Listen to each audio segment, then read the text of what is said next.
Good morning, everyone. Thank you for joining me today at the Karatsupots channel. Today, I'd like to take you through throwing, trimming, and assembling some two-part cups that I'm going to make. These are some smallish goblets that are sort of inspired by an old Korean design.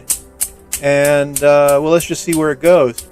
Right now, you can see I'm going to throw off the hump today, and I put this clay, it's actually porcelain, on the hump.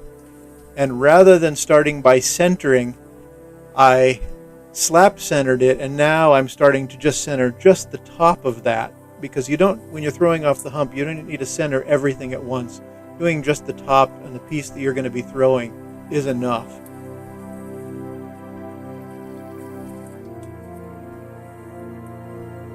I'm going to take it up and down a few times here just to get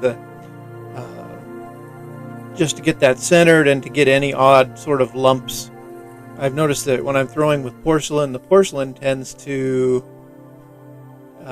sort of retain a memory of the contours from when you've wedged it a lot more than the clay does when you're using clay. So I'm taking this up and down a little bit more than I might normally do with clay, and that looks like it's about right. And this is pretty standard. I'm opening it with the thumb, pulling it out and up, and I'm going to get most of the height and the width with my fingers before I go in with a rib and refine the shape, compress the clay, compress the lip. And this is stuff, if you've seen any of the other videos, I've explained it all in other videos, so I'm not going to say much about it here. But I will say, you notice I'm throwing with a lot of slip and not a lot of water, and that helps a lot when you're throwing with porcelain. Well, clay as well, but especially with porcelain. And then here's a cow's tongue rib coming out. I'm going to use it to start by compressing the bottom and then coming up from the side and refining the curve on the inside and the outside of the bowl.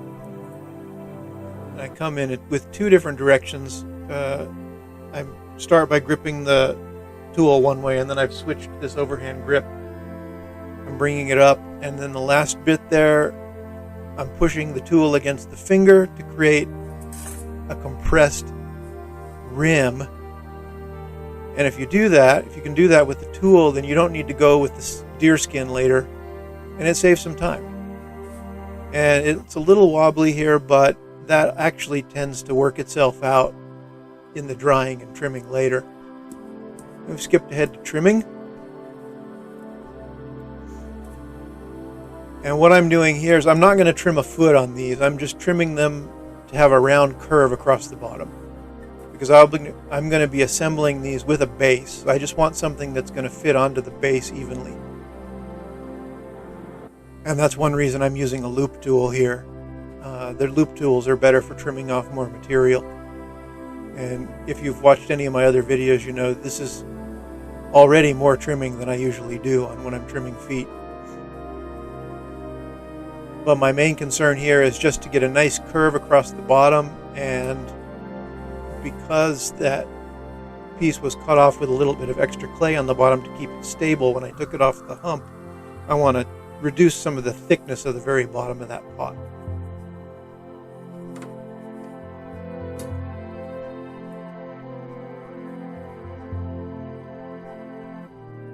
This one had a little bit of cracking across the bottom because these dried fairly quickly, more quickly than I'd anticipated. And here's a trick that you can use with some porcelain, at least the porcelain that we use around here. It's really thixotropic, and so it seems pretty hard, but if you go back and give it a few whacks, it softens right up. And so if there's just a small crack across the bottom or something like that, that'll often, that paddling of the bottom will make it easier to trim for one thing, and it'll also sort of kill that crack before it gets going.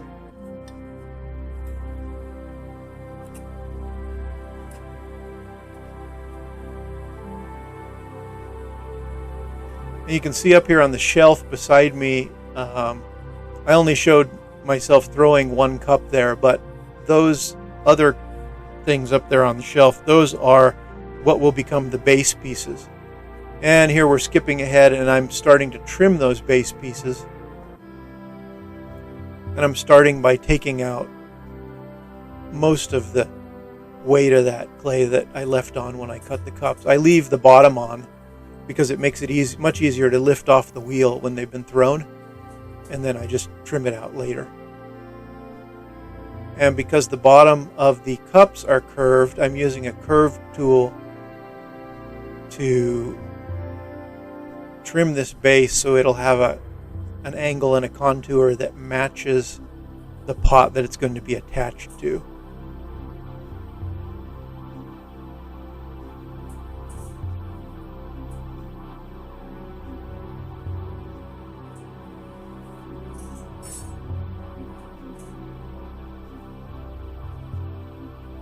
All right, now I'm going to facet that. Facet fluid. I guess this would be more called faceting because they're big flat removals of clay.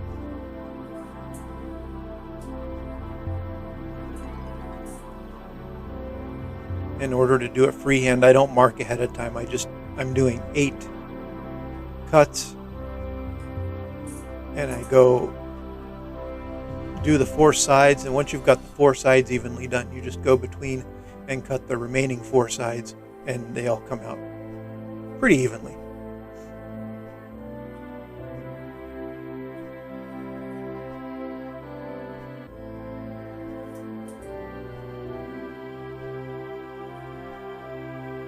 It's like I'm having a hard time getting the wire to dig in right there. These are a bit tricky. If you go too deep, you'll go through, and if you go too shallow, then the wire tends to skip out and you don't get a full cut.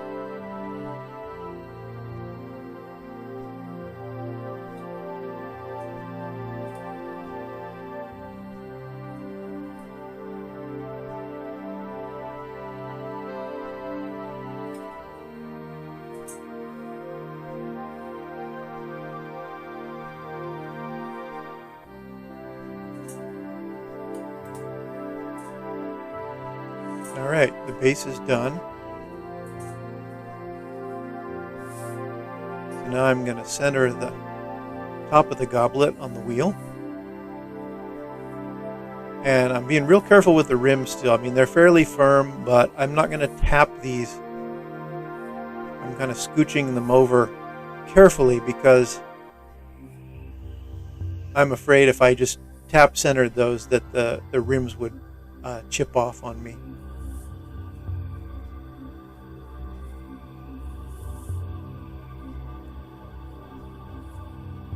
There can be a little bit of wobble here. I found that's not as critical as I thought it was when I first started making these. But I'm making a mark so I know where to score my base.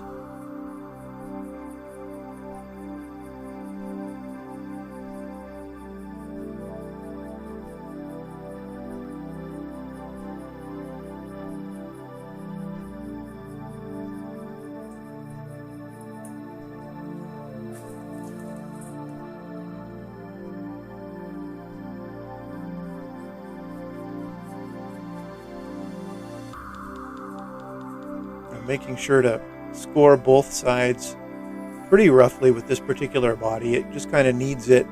I've noticed that if I don't score enough and use enough liquid, either slip or water, I'll end up with the pieces separating again. So what I do is I score them pretty extensively and then spend a lot of time pressing them down, getting all the air bubbles out. And then using tools to get it really worked in on the interior and then compressed and pushed from the exterior. And you'll see that in a minute. I'm really not pushing as much. I'm wiggling sideways here. You can see I'm kind of jiggling that to get it moving and worked in, but I'm pushing down with my fingers as much as I can here to get it pushed down and compressed in.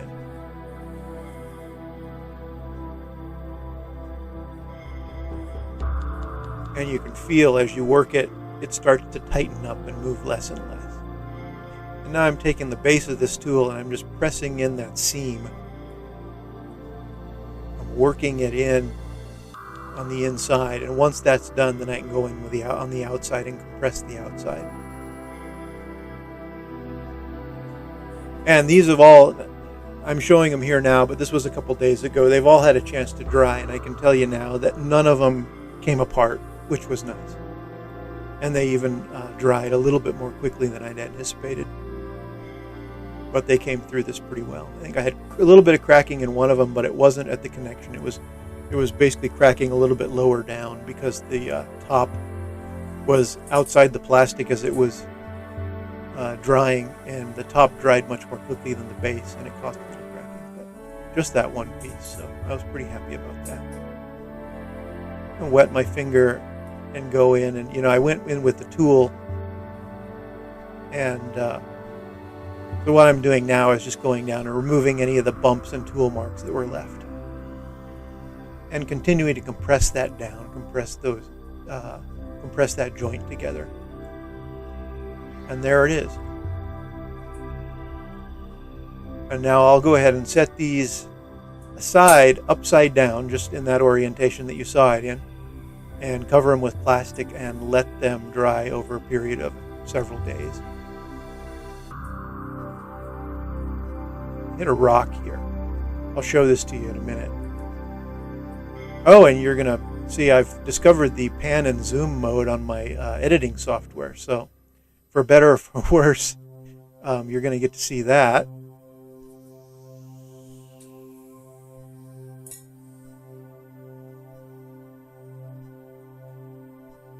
And there's this big rock.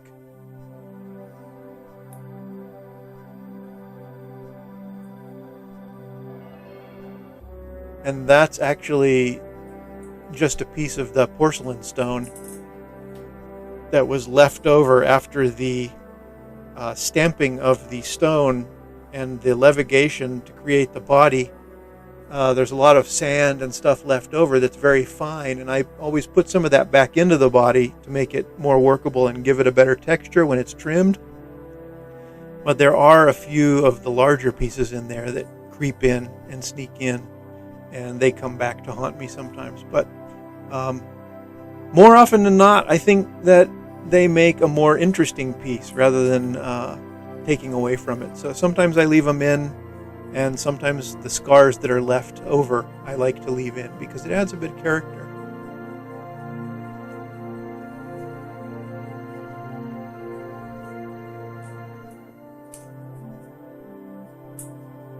On the previous base, I trimmed from the base to the top. This time I'm trimming from the top to the foot.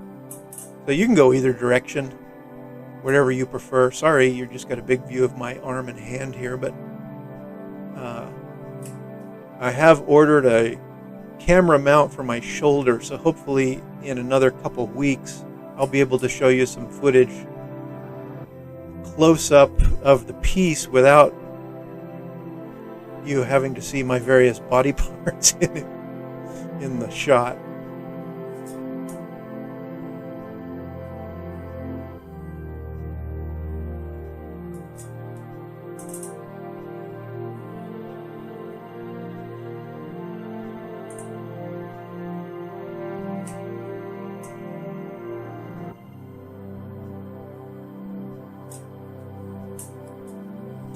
I did it both ways for the sake of the video. I went back later on the ones I finished after I had finished shooting video footage.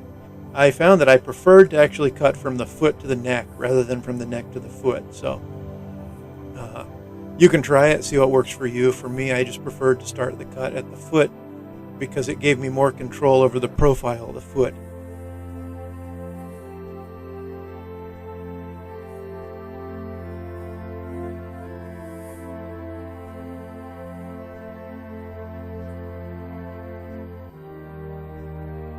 I wasn't happy about something there, but I can't remember what it was right now.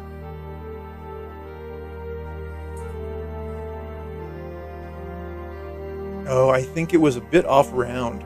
It had warped a little bit in the drawing, and it was still just barely wet enough for me to adjust the curve of the lip, so I went ahead and did that.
All right, that's about it.